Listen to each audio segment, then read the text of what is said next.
Friends, brother, countryman, आइए आज हम लोग पढ़ेंगे चैप्टर नंबर 3 टेरेस्ट्रियल इकोसिस्टम। ठीक है, ये जो बुक है, बुक का नाम है इन्वायरमेंट। ये हम लोग यूपीएससी के लिए पढ़ते हैं और किन के द्वारा लिखी गई है? शंकर आईएएस सर के द्वारा। ठीक है, तो हेडिंग क्या है? Terrestrial ecosystem. टेरेस्ट्रियल का मतलब होता है लैंड, इकोसिस्टम बहुत ही एक पेचीदा वर्ड है। ठीक है, और इन सब वर्ड के बारे में हम पढ़ चुके हैं चैप्टर 1 में। अच्छा, इससे रिलेटेड कौन कौन से वर्ड आपको मिलेंगे? सबसे पहला होगा इंडिविजुअल, फिर होगा पॉपुलेशन, फिर होगी कम्युनिटी, उसके बाद इकोसिस्टम, फिर बायोस्फीयर, फिर बायोम, फिर बायोस्फीयर। चलो हम देख लेते हैं। सबसे पहला वर्ड होगा पॉपुलेशन। पॉपुलेशन, ठीक है। पॉपुलेशन के बाद होगा, इससे भी पहले होगा इंडिविजुअल। क्या होगा? इंडिविजुअल। चलो, लिखा नहीं जा रहा है साफ से, उसके लिए माफ़ करना। ये वर्ड इंडिविजुअल है, उसके बाद पॉपुलेशन है, पॉपुलेशन के बाद होगा कम्युनिटी। क्या होगी? Word community. कम्युनिटी के बाद कौन सा वर्ड होगा? कम्युनिटी के बाद होगा इकोसिस्टम। इकोसिस्टम। इकोसिस्टम के बाद कौन सा वर्ड होगा? ये होगा बायोम। बायोम के बाद वर्ड जो होगा वो होगा बायोस्फीयर। क्या होगा? बायोस्फीयर। अब इनमें से ये सारे जो लेबल्स हैं जो हमारे पूरे बायोस्फीयर को बनाते हैं, मतलब पूरे अर्थ के लाइफ थिंग्स को बनाते हैं, जो इंडिविजुअल एक आदमी हो सकता है, फिर वो पॉपुलेशन बनाता है, फिर वो कम्युनिटी बनाता है, इकोसिस्टम और बायोम और बायोस्फीयर। अब ये कैसे होते हैं आप देखो। मैं हूँ इंडिविजुअल, आप हो इंडिविजुअल, ठीक है, इतना समझ में आ गया। अब हम जैसे जो लोग होते हैं, जो ह्यूमन बीइंग हैं, वो पॉपुलेशन बनाते हैं। अब चलो ठीक है, आप अगर और क्लियर होना चाहते हो, कोई स्नेक ले लो, ठीक है, कोबरा है और भी अलग अलग टाइप के। तो क्या आप कोबरा वाले को ही सिर्फ, या कोई भी स्नेक है सिर्फ उसे पॉपुलेशन में कंसीडर करोगे, या उस स्पीसीज को कंसीडर करोगे? तो वो जो स्पीसीज है ना, आप उसे पॉपुलेशन में कंसीडर करोगे। जितने भी सारे स्नेक होंगे तो वो पॉपुलेशन बनाएंगे। ठीक है, फिर मान लो जैसे डॉग है, तो अलग अलग टाइप के डॉग हैं, वो क्या बनाएंगे? वो भी पॉपुलेशन बनाएंगे अपना। ठीक है, इंडिविजुअल उनमें से सिर्फ एक होगा। ठीक है, अब कम्युनिटी कैसे बनेगी? तो हम जहाँ जो भी जानवर रह रहे हैं, वहाँ पे अलग अलग टाइप के जानवर रह रहे होंगे, या अलग अलग टाइप के सारे लिविंग थिंग्स रह रहे होंगे। तो वो क्या बनाते हैं? कम्युनिटी बनाते हैं। वो क्या बनाते हैं? कम्युनिटी बनाते हैं। ठीक है, कम्युनिटी समझ में आ गया। कम्युनिटी के बाद इकोसिस्टम कैसे बनता है? देखिए, आप इंडिविजुअल के बारे में जान लिए, आप पॉपुलेशन के बारे में जाने, आप कम्युनिटी के बारे में जाने। अब हालांकि ये चैप्टर टेरेस्ट्रियल इकोसिस्टम है, ठीक है, लेकिन मैं आपको एक्वाटिक इकोसिस्टम के एक एग्जांपल से बताना चाहूँगा। पॉन्ड ले लो, आप एक पॉन्ड ले लो, ठीक है। हालांकि ये एक्वाटिक इकोसिस्टम है, लेकिन मैं आपको समझाने के लिए, क्योंकि ये बहुत ही बेसिक है, आप समझ जाओगे, इसलिए मैं आपको समझा रहा हूँ। इसमें छोटे छोटे ग्रास होंगे, इसमें छोटे छोटे ग्रास होंगे। इन ग्रास को इंसेक्ट खाते होंगे, और उन इंसेक्ट को फ्रॉग खाते होंगे, और उनको स्नेक खाते होंगे। फिर उन स्नेक का डेथ हो जाता होगा, और वो फिर यहीं पे उनको फिर माइक्रो ऑर्गेनिजम्स फिर ज़मीन में उनको डिकम्पोज कर देते होंगे, और इस तरीके से सारा काम होता होगा। तो ये पॉन्ड जो है वो एक इकोसिस्टम है। अब क्योंकि यहाँ पे कम्युनिटी भी है, ठीक है, देखो ये कम्युनिटी है। कैसे कम्युनिटी है बताओ? इंसेक्ट एक अलग स्पीसीज़ है, ग्रास एक अलग स्पीसीज़ है, ठीक है, उसके बाद फ्रॉग एक अलग स्पीसीज़ है, और स्नेक्स अलग स्पीसीज़ हैं। स्नेक कोई भी तरह के हो सकते हैं, फ्रॉग कोई भी तरह के हो सकते हैं, और इंसेक्ट कोई भी तरह के हो सकते हैं, ग्रास कोई भी तरह के। अब इन सबको अलग अलग स्पीसीज़ को मिला के क्या बनेंगे? कम्युनिटी बन जाएंगे। अब क्योंकि कम्युनिटी है और उनके साथ इन्वायरमेंट है। इन्वायरमेंट कैसे है? पानी है, स्टोन्स हैं, लैंड है, ज़मीन है, सॉइल है। तो वो इन्वायरमेंट का काम कर रहा है, ए बायोटिक थिंग में आता है, और वो क्या बना देता है? इन्वायरमेंट। इन्वायरमेंट के साथ मिलके ये बन गया एक इकोसिस्टम। चलिए, इतना आपको रफली मोटे माटे भाषा में समझ में आ गया। अब सेंटेंसेस के भाषा में कैसे समझेंगे वो देखते हैं कि इकोसिस्टम क्या होता है। Ecosystem is defined as structural and functional unit of biosphere. इससे पहले मैं आपको बता दूं, ये जो लाइन है स्ट्रक्चरल और फंक्शनल, ये आपने सेल के बारे में पढ़ा होगा, ह्यूमंस के सेल का या एनिमल सेल का। Cell is a structural and functional unit of life. क्या पढ़ते हैं हम लोग? स्ट्रक्चर। मतलब सेल क्या प्रदान करता है? स्ट्रक्चर प्रदान करता है। और फंक्शन वो गुण प्रदान करता है। हमारे अंदर जो गुण है वो कहाँ से आता है? वो सेल के अंदर से आता है। जैसे हमारा कलर कैसा होगा, हमारे ट्रेड्स कैसे होंगे, हमारे आँख का कलर कैसा होगा, हमारे स्किन का कलर कैसा होगा, वो कहाँ से? वो फंक्शन जो दिखता है हमारे बॉडी में, कैरेक्टर में, वो कहाँ से दिखता है? हमारे सेल से दिखता है। तो वही है जो बायोस्फीयर है और जो इकोसिस्टम है, आप इसको ध्यान से समझो। Ecosystem is defined as structure. वो एक ढांचा प्रदान करता है हमारे बायोस्फीयर को। जैसे पानी है वो अलग तरह का ढांचा है, पॉन्ड है, माउंटेन है, फॉरेस्ट है, आर्कटिक है, एक्वाटिक है, सब अलग अलग तरह का स्ट्रक्चर है। और फंक्शन क्यों? फिर जब ये पूरा मिल जाता है तो वो एक फंक्शन भी प्रदान करता है। कैसे फंक्शन प्रदान करता है? मान लो जो आर्कटिक है वो ठंड है, वो ठंड वाला इलाका है, तो वैसा फंक्शन प्रदान कर रहा है। ठीक है। फिर जो माउंटेन्स है वो वैसा दिख रहा है। ठीक है, वो वैसा फंक्शन कर रहा है। स्ट्रक्चर तो ढांचा हो गया और फंक्शन। Unit of biosphere. अब आप बायोस्फीयर नहीं जानते हो, हमने लास्ट जो वर्ड था ये सारे लेवल्स का, वो था बायोस्फीयर। अब आप समझो कि बायोस्फीयर क्या होता है। ठीक है, चलिए सबसे पहले हम समझते हैं, मतलब अब समझते हैं बायोस्फीयर। देखो, एयर बनाता है एटमॉस्फेयर। फिर लैंड बनाता है लिथोस्फीयर। और क्या है? और है वाटर क्या बनाता है? वाटर बनाता है हाइड्रोस्फीयर। ये तीनों मिलकर बनते हैं बायोस्फीयर। कहाँ पे? हमारे अर्थ में, हमारे धरती में, है ना। चलिए, तो ये जो हमारा लैंड है इसमें हवा है। हवा, ये ऊपर वाला लेयर जो है ये हवा का है, एयर का है। फिर ये जो ब्लू है ये लैंड है और इसमें कहीं कहीं क्या? पानी भी है। ठीक है, यहाँ पे पानी भी है। और ये जो तीनों मिलते हैं वो बनाते हैं बायोस्फीयर, जिससे लाइफ सस्टेन कर पाती है, लाइफ पॉसिबल हो, चाहे प्लांट का चाहे एनिमल का। हम सबको ये तीनों चीज़ें चाहिए। तो एयर बनाएगी एटमॉस्फेयर, लैंड बनाएगा लिथोस्फीयर, वाटर बनाएगा हाइड्रोस्फीयर। ठीक है, और जहाँ तीनों मिले वो बनाएंगे बायोस्फीयर। बहुत क्लमजी हो रहा है ना, मैं आपको अच्छे से समझाऊंगा फिर से। ठीक है, हम टेरेस्ट्रियल इकोसिस्टम चैप्टर पढ़ रहे हैं। टेरेस्ट्रियल का मतलब होता है ज़मीन। हम क्या पढ़ रहे हैं? Terrestrial ecosystem chapter. टेरेस्ट्रियल का मतलब होता है ज़मीन और इकोसिस्टम हम देख रहे हैं कि क्या होता है। मैंने मोटे मोटे तौर पे बता दिया कि इकोसिस्टम ऐसा जगह है जहाँ एक बॉडी हो, मतलब पानी या ज़मीन हो। ठीक है, और वहाँ पे ऑर्गेनिजम्स हो और मतलब उनकी कम्युनिटी हो, ऑर्गेनिजम्स की कम्युनिटी हो। सिर्फ एक टाइप के ऑर्गेनिज्म नहीं हो, उन्हें बहुत सारे या अलग अलग तरह के ऑर्गेनिजम्स हो और वो लाइफ डिपेंड कर रहे हो अपने एनवायरनमेंट पे और उनके बीच में रिलेशन हो और वो लाइफ अपना चला पा रहे हो, साइकिल चला पा रहे हो, उसे हम बोलते हैं इकोसिस्टम। अब सेंटेंसेस में समझेंगे। Ecosystem is defined as structural and functional unit of biosphere. Ecosystem क्या है? एक स्ट्रक्चर जो ढांचा प्रदान करता है और फंक्शनल वो गुण भी प्रदान करता है। जैसे ठंडा है, बर्फ वाला इलाका है, माउंटेन वाला इलाका है, ग्रास वाला इलाका है, तब जाके बनता है बायोस्फीयर। कंसिस्टिंग ऑफ इसमें क्या होती है? कम्युनिटी मैंने आपको बता दिया है। कम्युनिटी मान लो जैसे पॉन्ड था तो उसमें कौन कौन से कम्युनिटी की चीज़ थी? वहाँ पे ग्रास था, वहाँ पे फ्रॉग थे, वहाँ पे स्नेक थे, वहाँ पे इंसेक्ट थे। तो जब अलग अलग इंसेक्ट हों लेकिन वो एक ही स्पीसीज़ क्योंकि हैं तो वो क्या बना देते हैं? वो पॉपुलेशन बनाते हैं। लेकिन अलग अलग स्पीसीज़, जैसे इंसेक्ट भी है अलग पॉपुलेशन है, फ्रॉग अलग पॉपुलेशन है, फिर स्नेक अलग पॉपुलेशन है, ग्रास अलग पॉपुलेशन है, लेकिन ये सारे मिलके क्या बना देते हैं? कम्युनिटी। तो बायोस्फीयर इकोसिस्टम इज डिफाइंड है। इकोसिस्टम क्या है? स्ट्रक्चरल और फंक्शनल यूनिट है। बायोस्फीयर मतलब यूनिट मतलब होता है इकाई, एक छोटा सा उसका पार्ट है, हिस्सा है। किसका? बायोस्फीयर का। इसमें कौन कौन मिलते हैं? कम्युनिटी तो है ना, इसमें कम्युनिटी है ना, कम्युनिटी। ठीक है। ऑफ लिविंग बींग्स, उसमें कौन कौन है? लिविंग बींग मतलब जीवित प्राणी, एंड फिजिकल एनवायरनमेंट जो वाटर और जो सॉइल है। बोथ इंटरेक्टिंग, कौन कौन इंटरेक्ट कर रहे हैं आपस में? सॉइल और मतलब पानी, सॉइल और इंसेक्ट इन्वायरमेंट जो है अपने या ऑर्गेनिज्म अपने इन्वायरमेंट से इंटरेक्ट कर रहे हैं। एंड मटेरियल्स बिटवीन देम, और उनके बीच में और जो मटेरियल्स हैं वो आपस में इंटरेक्ट कर रहे हैं, मतलब ऑर्गेनिज्म और मटेरियल्स, और तब जाके इकोसिस्टम बन रहा है।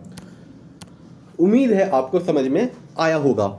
ठीक है, अब देखिए एक वर्ड है इकोलॉजी, है ना। आपको समझ में आ गया ना टेरेस्ट्रियल इकोसिस्टम क्या है? हाँ, अभी आप समझे हैं इकोसिस्टम।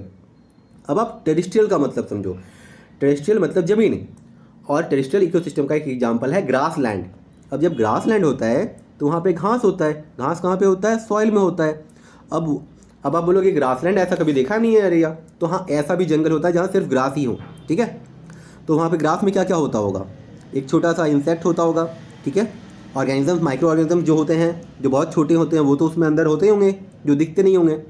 फिर वहाँ पे इंसेक्ट होगा, फ्रॉग होगा, स्नेक होगा, रेप्टाइल होगा, जो भी होगा, रैबिट्स होंगे, ठीक है, या लंबे लंबे घास है तो हो सकता है छोटे छोटे जानवर जो इन लोगों को खाए वो भी होंगे, ठीक है। तो अब जो ये सारे ऑर्गेनिजम्स हैं ये अपने इन्वायरमेंट के साथ इंटरेक्ट करके अपना लाइफ जी रहे हैं। इसमें दोनों चीज़ हैं, क्या क्या, कम्युनिटी भी है क्योंकि अलग अलग स्पीसीज हैं, और इनमें क्या है, ग्रास और सॉइल भी है जो कि इन्वायरमेंट क्रिएट कर रहा है, ठीक है। तो तब जाके ये इकोसिस्टम बन गया। तो ट्रेडिशनल इकोसिस्टम आपको इतनी देर के बाद उम्मीद है समझ में आ गया होगा, ठीक है। अब हम देखते हैं inter relation between organisms and environment on the land constitute terrestrial ecology.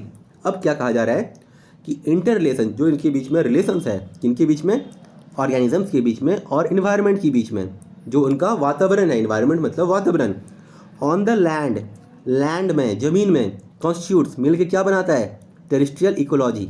अच्छा, अब जो वर्ड इकोलॉजी है हो सकता है ये आपको ना समझ में आए, तो आप देखो, इकोलॉजी का मतलब होता है ना जब ऑर्गेनिज्म अपने बीच में, उनके बीच में रिलेशंस हो, इंटर रिलेशंस हो, और उनका इन्वायरमेंट के साथ रिलेशन हो, तब हम इकोलॉजी बोलते हैं, ठीक है। क्या इकोलॉजी किसको बोलते हैं, रिलेशन बिटवीन ऑर्गेनिजम्स, ठीक है, एंड इंट्रैक्शंस विथ या relations with their environment also is called ecology. तो वो यहाँ लिखा हुआ है inter relation between organisms and their environment, ठीक है। लेकिन और एक वर्ड यहाँ पे यूज़ कर दिया गया है, लैंड, ठीक है, तब जाके ये बन जाता है टेरेस्ट्रियल। नहीं तो सिर्फ जब अगर आप यहाँ तक देखोगे तो ये इकोलॉजी है, लेकिन जब लैंड भी हम मिला लेते हैं तो ये टेरेस्ट्रियल इकोलॉजी बन जाती है। समझ में आया? चलिए, due to variations in topographic features, क्योंकि टोपोग्राफिक फीचर्स में वेरिएशंस होते हैं। क्या होते हैं? वेरिएशन। अब आप क्या बोलोगे कि क्या टोपोग्राफी क्या होता है? देखो भाई, टोपोग्राफी का मतलब होता है जब हम अपने अर्थ के अलग अलग लैंड सरफेस को देखते हैं तो वो अलग अलग दिखता है, कहीं माउंटेन दिखता है, कहीं प्लेन दिखता है, कहीं प्लेटू दिखता है, ठीक है, कहीं डेजर्ट दिखता है, अलग अलग एरियाज़ में अलग अलग स्ट्रक्चर्स दिखते हैं। तो उनके कारण चेंजेस आते हैं, किन में? वहाँ के वातावरण में बहुत सारे चेंजेस आते हैं। तो वो यहाँ कहा जा रहा है due to variations in topographic feature of valley, जैसे वैली हम समझते हैं, जैसे यहाँ पे ये पहाड़ है, ये पहाड़ है, इसके पीछे पानी बह रही है, या तो इस तरह का फ्लैट टाइप का पहाड़ है और ये फ्लैट टाइप का पहाड़ है, इसके बीच पानी बह रही है। माउंटेन्स, पर्वत, स्लोप्स मतलब एरिया ऐसा जो थोड़ा इंक्लाइंड हो, ठीक है, तो ये स्लोप्स बन गया। सर्टेन डिफरेंसेस अकर, तो क्या होता है, कुछ डिफरेंसेस आ जाता है, ठीक है, कैसे आता है वो आगे समझते हैं। चलिए, these differences are reflected in both material and biotic diversities. अब क्या है ना, हम ये तो देख लिए कि टोपोग्राफिक फीचर्स मतलब जो लैंड फॉर्म्स हैं, जैसे पहाड़ है, जैसे प्लेट्यू है, जैसे डेजर्ट है, तो उनके कारण बायोटिक डाइवर्सिटी चेंज होती है। मतलब ये यहाँ से तो हम ये कहे, यहाँ तो ये सिर्फ ये कहा गया कि डिफरेंसेस फ़र्क आ जाता है। अब जब हम थोड़ा और आगे पढ़े तो बोला जा रहा है कि मटेरियल, किस में फ़र्क आता है, मटेरियल और बायोटिक डाइवर्सिटी, मतलब जो सब्सटेंस पाए जाते हैं वहाँ पे, जैसे लैंड है, सरफेस है, जो भी है, और जो बायोटिक मतलब जो जीवन है वहाँ पे, उनमें फ़र्क आता है। कैसे? देखो, आप हिमालय का एक एग्जाम्पल लो, जहाँ सिर्फ बर्फ़ होता है, कहाँ, बहुत हायर एरियाज़ में, ठीक है। जब आप मतलब पहाड़ों की चोटी के बारे में बात करोगे और बहुत हाई एल्टीट्यूड वाले एरियाज़ में बात करोगे तो वहाँ पे बर्फ़ है, बर्फीला एरिया है, ठीक है। तो उनके कारण वहाँ पे, क्योंकि क्या दिखाया गया था, टोपोग्राफिक फीचर्स के कारण बदलाव, तो क्योंकि वो माउंटेन एरिया टोपोग्राफिक अलग है, ठीक है, तो वहाँ बर्फ़ दिखा आपको। फिर हम मान लो जैसे वैली है तो वहाँ पे अलग सॉइल टाइप का दिख रहा होगा, क्योंकि बगल में रिवर भी बह रहा होगा तो वहाँ एलुवियल सॉइल मिल जाता होगा, रिवर भी होगा, पानी भी चल रहा है, तो वहाँ पे अलग लाइफ फॉर्म दिखता होगा, अलग वेजिटेशन दिखता होगा, अलग बायोटिक, अलग अलग जानवर दिखते होंगे, ठीक है। तो जब लैंड फॉर्म्स अलग हो जाते हैं तो वहाँ पे जो जीवन इकोसिस्टम भी चल रहा होता है इन्वायरमेंट के साथ, मतलब जो वेजिटेशन, नेचुरल वेजिटेशन और जो एनिमल लिविंग थिंग्स हैं उनमें भी बदलाव आता है, ठीक है। ये कहा जा रहा है यहाँ पे altitudinal and latitudinal variations causes shift and differences in climatic pattern. अब क्या कहा जा रहा है, एल्टीट्यूडनल मतलब जब आप वर्टिकली हाइट बढ़ती जाता है ना तो टेम्परेचर चेंज आता है। तो वो कहा जा रहा है कि एल्टीट्यूड के बदलने से और लैटिट्यूड के बदलने से, ठीक है, वेरिएशंस आते हैं। क्या आते हैं? वेरिएशन, बदलाव आते हैं। कॉज, अब बदलाव जो आते हैं वो क्या करते हैं, वो शिफ्ट कर देते हैं and the differences in climatic pattern, वहाँ के क्लाइमेट को चेंज कर देते हैं। अब आप समझो कि क्लाइमेट क्या होता है और ये चेंज कैसे हो जाता है। ठीक है। तो हम जब छोटे ड्यूरेशन में टाइम के बारे में बात करते हैं तो हम उसे बोलते हैं टेम्परेचर। जैसे एक दिन के बारे में जब टेम्परेचर का, मौसम का हम जब बात करें तो उसे हम क्या बोलते हैं, उसे बोलते हैं टेम्परेचर। लेकिन जब लंबे समय के अंतराल को बोलते हैं, 3-4 साल, 5 साल, 10 साल, 20 साल, 100 साल, तब हम उसके बारे में बात करते हैं, मौसम को क्लाइमेट बोलते हैं। ठीक है। तो बोला जा रहा है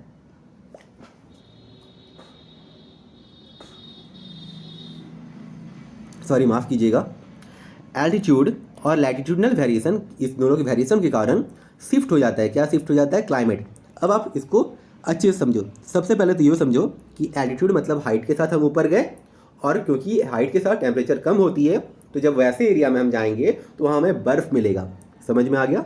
मतलब वहाँ बर्फ़ मिलेगा तो मतलब ठंडा होगा। चलिए अब हम समझते हैं लैटिट्यूड क्या होता है।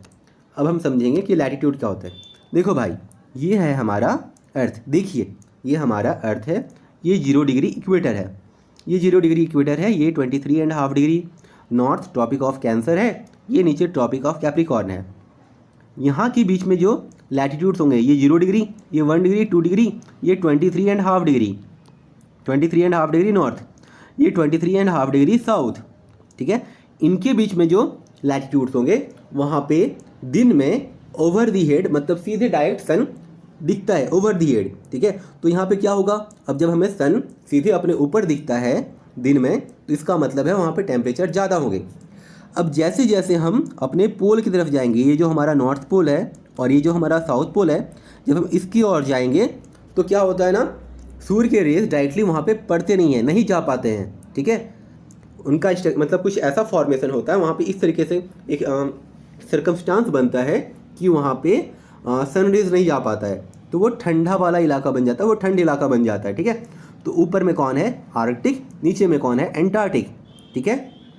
तो ये बर्फ़ वाला एरिया बन जाता है। इसके बारे में हम पढ़ेंगे, ये इसे कहा जाता है टुंड्रा रीजन, ये बाद में पढ़ेंगे हम लोग, है ना। चलिए, तो यहाँ पे अब बताओ कि टेम्परेचर चेंज हुआ लैटिट्यूड के साथ। यहाँ पे बहुत ज़्यादा गर्मी होती है, फिर धीरे धीरे यहाँ पे लास्ट में ठंडा हो जाता है। यहाँ पे भी बहुत गर्मी होती है, धीरे धीरे यहाँ ठंड हो जाती है। ठीक है। तो लैटिट्यूड के साथ टेम्परेचर, क्लाइमेट चेंज होता है। जैसे हम इसे बोलते हैं ट्रॉपिकल एरियाज़। इसे क्या बोलते हैं? इस एरिया को बोलते हैं ट्रॉपिकल एरिया। फिर थोड़ा थोड़ा ऊपर जाने लगते हैं तो उसे बोलते हैं सब ट्रॉपिकल एरिया। ठीक है। इसका नाम टॉरिड जोन भी होता है। ये जो ट्रॉपिक ऑफ कैंसर ये ट्रॉपिक ऑफ कैंसर है, ये ट्रॉपिक ऑफ कैप्रिकॉर्न है, इसके बीच का जो एरिया है उसे हम बोलते हैं टॉरिड जोन। ठीक है। क्या बोलते हैं? Torrid zone. फिर अब जो इसके बाद है, माफ़ करना, रुको मैं अलग कलर यूज़ करता हूँ।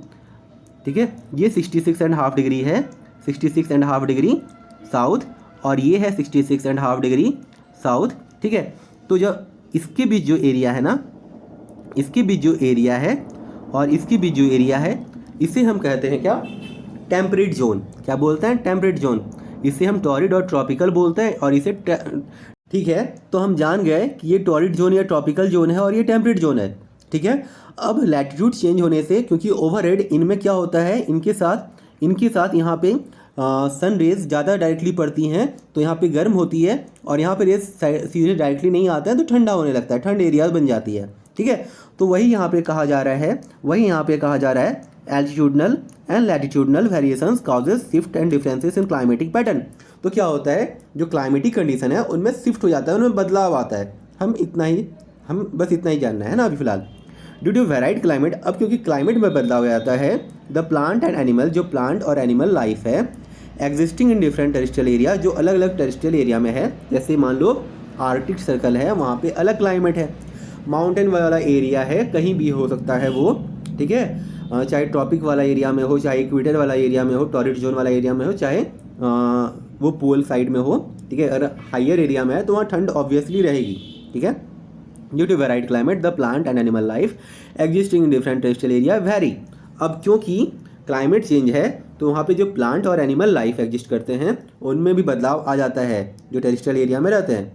Which result in differentiation of ecosystem, जिसके कारण वहाँ के इकोसिस्टम में भी बदलाव आता है। ठीक है। अब क्योंकि प्लांट चेंज है, वहाँ का मौसम चेंज है, जैसे क्या पोलर बियर हमारे बीच आपको दिखता है?